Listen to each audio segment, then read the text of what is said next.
before 3 a.m. this morning, we responded to the 16,000 block of East Ithaca on call of shots fired.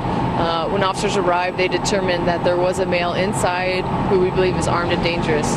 In addition, we believe that there are 3 to 4 other people inside with him. Just 4 miles away and 6 months after the infamous Batman movie massacre, 4 died today, this Saturday morning, after a gunman barricaded himself and held off the SWAT team in Aurora, Colorado.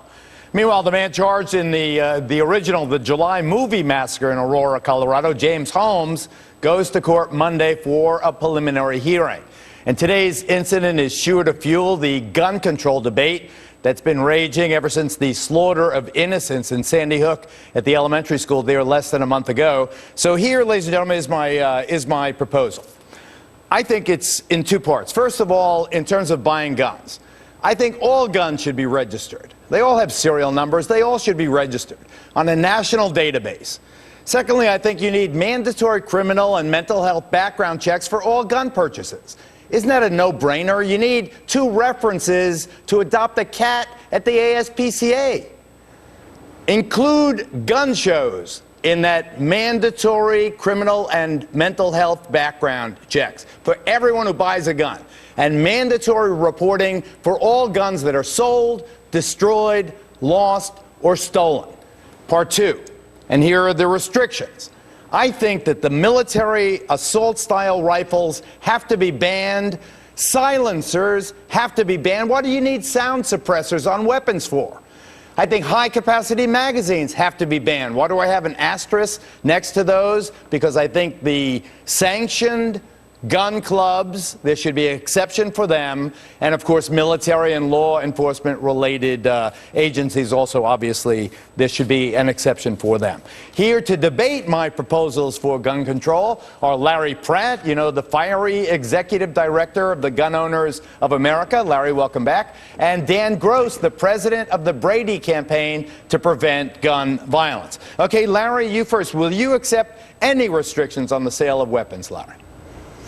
No chance, Geraldo. You're not going to stop crime. All of your ideas pretty much were in effect in Connecticut, didn't do any good. What we need to do is empower people rather than make it harder for the good guys to be able to protect themselves. We were dealing in Connecticut with a situation that was a gun-free zone. And it's so sad that over the last 20 years, with all of the mass murders that have occurred, they've taken place in gun-free zones. You would think that we would start to reconsider. So, Larry, you're against any restrictions whatsoever. You don't want any restrictions on the weapons that are sold, period. Right. I think if somebody wants to buy a semi-automatic with a large magazine, that's a very good idea. The Korean merchants that defended themselves in the Watts riots, the people that defended themselves after Katrina around New Orleans. James Holmes, Adam Lanza. Well, the problem was nobody in those venues, nobody else, Jared had a gun. Loeffner in Arizona. They knew that they were going into a gun-free zone. Loeffner was technically an exception. It was a town hall meeting of the Congresswoman, but in fact it was Democrats, and I'm not trying to be a wise guy. They just don't believe in carrying. No, they don't believe in carrying guns. All right, Dan Gross, president of the Brady Campaign to stop armed violence. Your response? I mean, listen, Columbine had an armed security guard, just like is being proposed. Fort Hood was loaded with guns, and there was a terrible mass tragedy that occurred there. I mean, the bottom line, though, is we can't lose hope when people are espousing what this gentleman's espousing. This is not the conversation that the overwhelming majority of reasonable Americans want to have. We don't think the answer to violence is more violence. We don't think the answer to guns is more guns. 74% of NRA members themselves support sensible measures like criminal background checks, the kind of measures you were just talking about. So when somebody gets up there and says, gets on your program and says that they support no restriction whatsoever, like background checks, that the overwhelming 92% of Americans support criminal background checks, I think we all need to take heart in the fact that he's not speaking for us. He's not even speaking for the members of the NRA. Larry, you're really suggesting that if someone, for instance, if they're on the no-fly list because of alleged terrorist background, if they've just been released from a mental institution, you want them to be able to buy guns, those two categories, for example? You know, they have gun registration in Canada. They have had since 1934. Is the answer yes, Larry, that you want the no-fly guy and the mentally ill person? And they have never solved a crime in Canada. So now you're talking about putting people on a gun ban list where no due process has been followed, where somebody says he's a bad guy. If they've let him out of the mental institution, the presumption is he's safe to be on the street. If that presumption is not correct, maybe they better keep him in the institution. All right, Larry Pratt, you stand by. Dan Gross, you stand by. We'll debate further, and then I'll make my decision on what to do about this baby. We'll be back after this. Don't go away. The buses arrived on time. The kids all got off the bus. A lot of them were happy to see their friends they hadn't seen in a while. They're excited about the new school. The furniture from their classrooms, the things that are familiar to them, the things that were up on the wall, the work they had done that was posted on the bulletin boards, those things have been brought over. The school is not identical. It is set up differently. The classrooms are set up differently, but they'll be comfortable seeing their desk with their name on it. As the survivors of the elementary school massacre head back to school, a different school, and by the way, I don't think the old school should ever be reoccupied. I think that as a memorial for the children who were slain and the teachers and the principal, they should level that, make it a memorial lawn, maybe a statue or something to remember the children. They should never try to reoccupy that. In New Jersey, one town in New Jersey has become the first in the nation to announce that they will have armed security at all schools. In that context, we're debating gun control with Larry Pratt, the executive director of the Gun Owners of America, and Dan Gross, the president of the Brady Campaign Against Armed Violence. I want to back up my suggestions for what the president and the vice president who's leading the effort should be working for. In my opinion, I think all weapons should be registered. All cars are registered. Why not all weapons registered? I think there should be mandatory criminal and mental health background checks for all gun purchases, including those at gun shows. Mandatory reporting for all guns sold, destroyed, lost, or stolen. And then on the ban side, I think the military assault rifles should be banned, silencers banned, high-capacity magazines banned, except for gun clubs who are sanctioned, and obviously the military and law enforcement. Larry Pratt, what's the legal or practical use of a silencer? Why would you be opposed to the banning of silencers? What does a law-abiding person need a silencer on a weapon?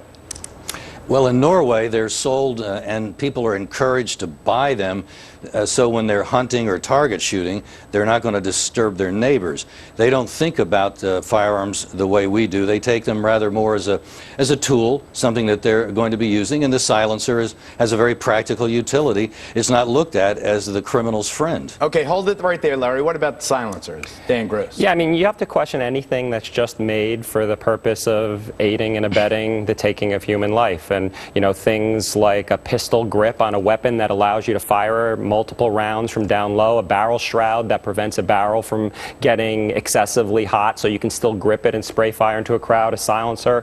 I mean, these are, you know, that's the conversation the American public wants to have. And again, every time somebody like Larry Pratt talks, I just need to remind the American public not to lose hope that this guy is only speaking for a very small percentage of extremists out there. Larry Pratt, I'm not sure about the percentage, though, Dan. I have to mention that part. But Larry Pratt, let me... yeah, most Americans believe in self-defense, and they'd be very happy to self-defense have some of these firearms. I don't understand why people need multiple assault-style weapons. Why? I know guys that have a semi-automatic that can fire 4 shots in a second, 1 second.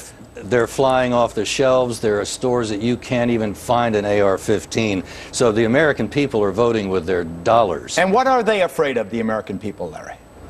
Well, the government... Why are they buying these weapons? The government that gave us Fast and Furious obviously has some problems morally. We're to trust them to defend us with their judgment on who to put on a no-fly list when they actually supplied firearms to the Mexican cartel, where we know at least 400 people have been murdered directly linked to a U.S. federal government program. I think the idea that we trust them with good judgment is a big, serious mistake. They have not earned it. I mean, let's just go back to the basic question that he wouldn't answer before. Do you support background checks on gun sales to prevent the seriously mentally ill, dangerously mentally ill people, criminals, domestic abusers from purchasing guns? That's a question that they just won't answer, because this is not about any one regulation. This is about an extremist agenda that wants to prevent any sensible measure that, no matter how demonstrably, it will save human lives. And that's, fortunately, that's the conversation that the American public wants to have. Well, my friend, I see that you're opposed to due process. You don't ever pause to say, well, yeah, we ought to have a trial, we ought to have evidentiary proceedings, we ought to have adversarial procedures available, so that if we're going to deprive somebody of a constitutional right, which I think can be done, then we have to go through the procedures. It's not a constitutional right. Do you support background checks on 100% of gun sales? The Second Amendment is a constitutional right. No, I know the Second Amendment is a constitutional right. Do you support background checks, Larry? Yeah. Do you support background checks? If you have people in a database that have been convicted of crimes, violent crimes, whether they were nuts or not, of course. So you would support background checks on 100% of gun sales at gun shows, over the internet, on the website? Not 100%, of course not. Of course not. Of course Only not. the people that deserve to be there. Okay, all right. You want to see this as a tool to go grab everybody's guns. My fellow NRA members, tell me again, how do they support your point of view, Larry Pratt's point of view, or where do they fall in these? 74% of NRA members support criminal background checks. Now, my wife wants me to quit and tear up this card right now. What do you suggest I do, Dan Gross, of the Brady campaign against armed violence? You might be surprised, but I actually suggest you don't. I suggest that you fight the power from within, and you help demonstrate, because you're such a powerful demonstration of it, of what the average American and what the average NRA member supports and believes. And I think you actually have an opportunity, by remaining a member, to show that the average American, the average NRA member, we're parents, we're mothers, we're fathers, decent law-abiding citizens. You like to hunt, you like to shoot recreationally. You don't want a tragedy like what happened in Newtown.